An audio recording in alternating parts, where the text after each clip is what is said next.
Je pense, ouais. C'est parti.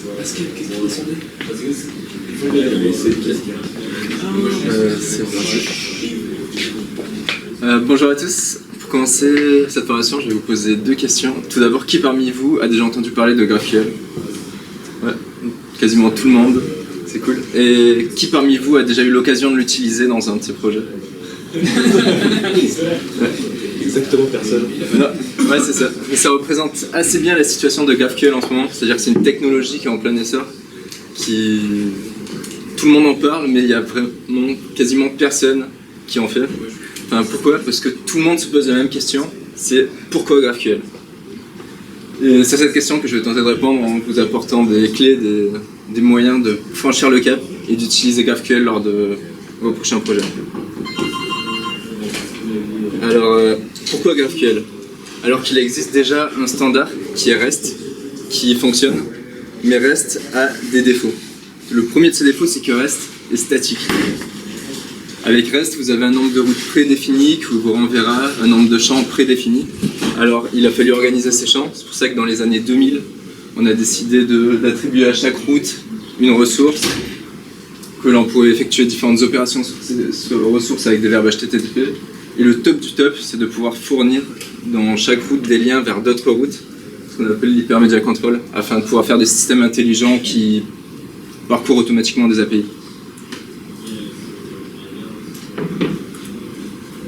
On a donc des API statiques et avec REST, vous n'avez pas forcément ce que vous demandez.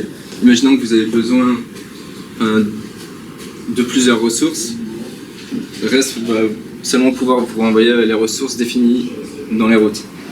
C'est comme si vous alliez au McDo et que vous demandiez un Big Mac et que REST vous dise tenez, voici un menu Maxi Best of Big Mac.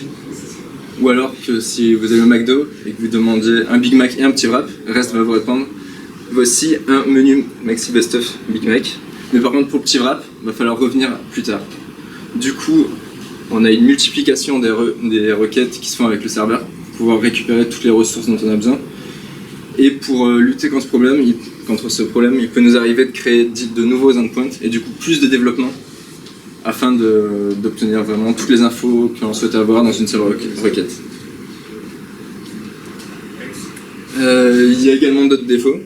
Avec REST, vous êtes tout le temps obligé de maintenir votre librairie, la documentation qui est pas nécessaire pour les développeurs front. Vous êtes obligé de versionner votre application front par rapport à l'application back. Sinon, il peut arriver qu'une route change et que du coup vous n'avez plus les données requises et votre application crash. Et enfin, avec REST, rien n'est garanti concernant le typage des données que vous allez recevoir. C'est un format gisant et on peut vraiment retrouver un peu tout et n'importe quoi. Enfin, c'est face à tous ces problèmes que les ingénieurs de Facebook ont décidé d'implémenter la spécification GraphQL. Alors pour l'anecdote, Facebook ne se sont pas les seuls à s'être penchés sur ces problèmes. Il y a aussi Netflix qui ont développé Falcor.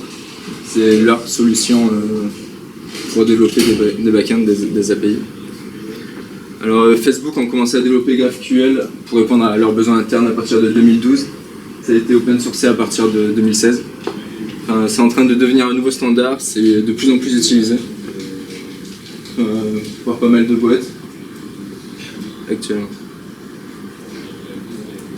Mais comment ça marche? Alors avec GraphQL, vous avez un unique endpoint sur lequel vous allez transmettre votre requête qui est constituée des champs que vous allez souhaiter recevoir ou des opérations à faire, qu'on appelle soit des queries, soit des mutations. Simplement à partir de ce principe, votre API n'est plus statique, vous avez une API dynamique qui vous renvoie exactement ce que vous lui demandez lorsque vous faites la requête, et vous n'avez plus de problème de multiples endpoints, vous avez un seul endpoint pour tout votre backend. Alors au niveau de la structure, on a plutôt l'habitude de définir les endpoints, les routes, et ensuite pour chaque route implémenter le code qui correspond. En GraphQL, on va construire le graphe qui correspond à la structure de votre API et on va du coup un graphe constitué de modèles ou d'opérations. Et pour chaque modèle ou opération, on va écrire le code qui correspond. Grâce à cela, on va pouvoir avoir une documentation automatique qui se fait. La documentation de votre API GraphQL, ça va être le graphe lui-même. Fort typage car chaque modèle ou chaque mutation de votre graphe est fortement typé. Et le versionning va être simplifié. Vous êtes sûr que les données sur lesquelles que vous voulez récupérer sont celles que vous allez récupérer. Il n'y a pas une route qui est un peu utilisée par tout le monde en même temps, contrairement au reste. Alors pour illustrer tout ça, je vais vous utiliser GraphQL, qui est un client GraphQL qui permet de requêter des backends en GraphQL. Et pour cela, on va utiliser celui de GitHub, qui ont mis à disposition leur API GraphQL. Donc imaginons que l'on souhaite construire la page suivante. Donc comme vous pouvez le voir, il y a pas mal d'informations, pas mal de modèles différents, comme la photo de profil, le nom de la personne, les différents repositories concernant la personne, l'entreprise de la personne. Si l'on souhaiterait construire cette page à l'aide de REST, il y aurait énormément de requêtes à faire. Avec GraphQL, on pourrait faire une requête comme celle-ci, c'est-à-dire qu'on renseigne les champs que l'on souhaite obtenir. Donc c'est comme ça qu'on définit le langage GraphQL pour Graph Query Language. Donc on renseigne les différents champs, on peut renseigner des arguments. Donc, par exemple, là, pour un utilisateur, je souhaite récupérer l'utilisateur qui a un login Loïc Carbon sur GitHub. Si je veux récupérer d'autres champs, je peux avoir directement grâce à GraphQL la liste de tous les champs qui sont disponibles. Donc par exemple l'email, on souhaite récupérer l'email. Et donc mon API GraphQL va me renvoyer. Moi j'ai pas renseigné mon email. Du coup ça marche. Ce qu'on peut faire également, c'est renommer à la volée des champs. C'est-à-dire qu'au lieu de name, imaginons que je souhaite avoir que mon backend me le renomme pseudo. GraphQL va automatiquement renommer le champ name en pseudo. Donc c'est comme ça qu'on fait des requêtes et vous pouvez, par exemple ici, obtenir avec la même requête une personne, les différents repositories qui la concernent avec les noms. Alors first c'est un argument, c'est par exemple si je souhaite récupérer, enfin c'est du coup là pour indiquer le nombre de repositories que je souhaite récupérer. Si je change et que je passe à 3 par exemple, on va avoir les 3 premiers repos. Et après c'est le système de pagination du coup pour first aussi. Donc maintenant que nous avons vu les queries, nous allons voir les mutations. En donnant une star au repository GraphQL. Donc pour les mutations, c'est le même principe. On va toujours passer par GraphQL, mais c'est notre requête qui va changer. Donc je vais coller ici. Voici le modèle d'une mutation. Du coup pour donner une star à un repository React, il faut appeler la mutation addStar qui prend en entrée l'ID du client et l'ID de la ressource sur laquelle on souhaite donner une star du repository. Et donc si on regarde par exemple bon, pour l'instant j'ai 0 star sur le repo GraphQL. Et si on exécute la requête, normalement, je devrais avoir donné une star au repository GraphQL automatiquement. Donc là, on avait un exemple d'imitation. Et GraphQL permet bien plus, c'est-à-dire qu'on peut, par exemple, utiliser des fragments, mettre des morceaux de code de requête dans des variables et les réutiliser dans plusieurs requêtes, utiliser des directives C'est par exemple rajouter des conditions dans nos requêtes, des if. On peut réaliser de l'introspection, c'est-à-dire comme le schéma, et c'est un graphe, on peut savoir quels sont les objets qui dépendent d'autres objets. Et c'est grâce à ça notamment que GraphQL nous propose automatiquement une documentation et génère automatiquement la documentation de notre API. Donc on peut par exemple voir les types qui sont accessibles, et tous nos différents objets, et pour chaque objet, les différents objets qui dépendent de ces objets. Donc là, licence, donc clé. Si je cherche par exemple user, donc on peut avoir un user et tous les différents champs qui composent user.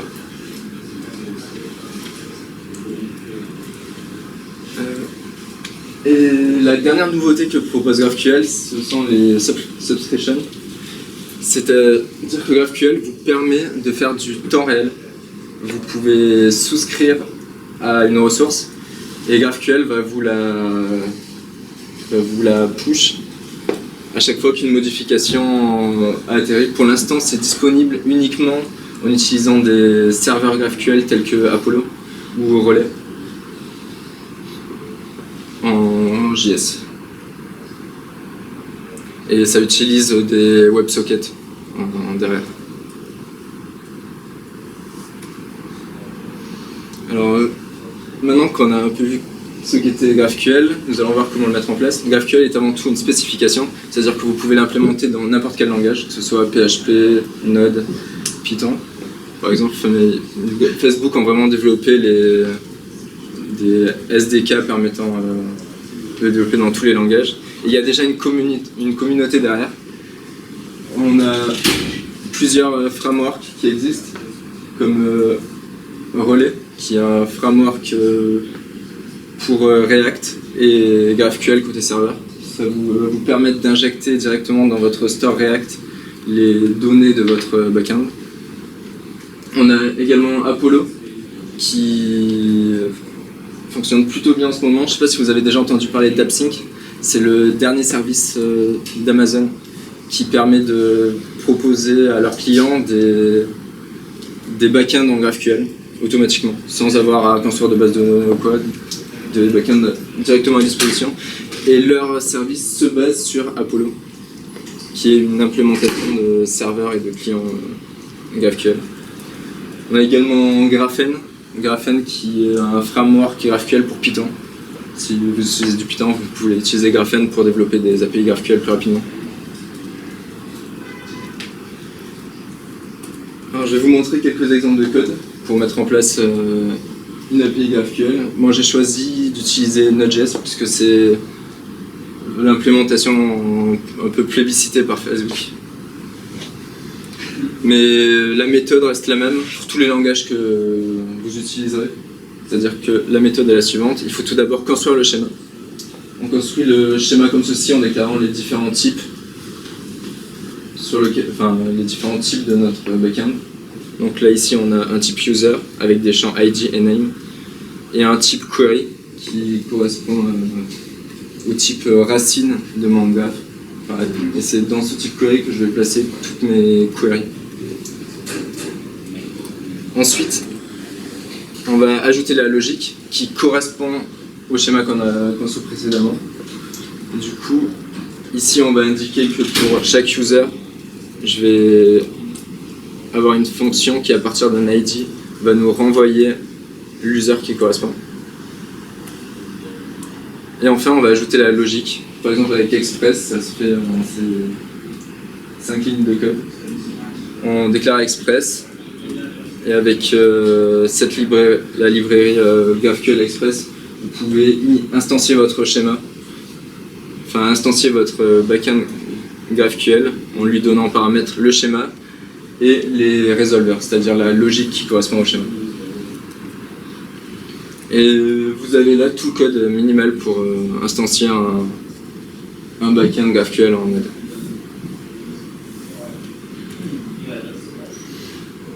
Vous n'avez pas forcément besoin de GraphQL. Un GraphQL peut, surtout en début de projet, avoir un certain temps d'apprentissage. J'ai eu par exemple un feedback de l'équipe Renault qui m'avait indiqué qu'au début, les tickets de backend en GraphQL étaient ceux qui avaient la plus grande complexité. Mais cependant, au fur et à mesure des itérations, ces tickets ont fini par être ceux avec la moindre complexité. Donc si vous voulez savoir si vous avez besoin de GraphQL ou non, vous pouvez répondre à ces 10 questions. Et si vous avez davantage de réponses B que de réponses A, c'est que vous avez besoin de GraphQL. En résumé, si vous avez une application qui est plutôt complexe, qui doit durer dans le temps, qui est susceptible d'évoluer plutôt fréquemment, vous avez plutôt besoin de GraphQL.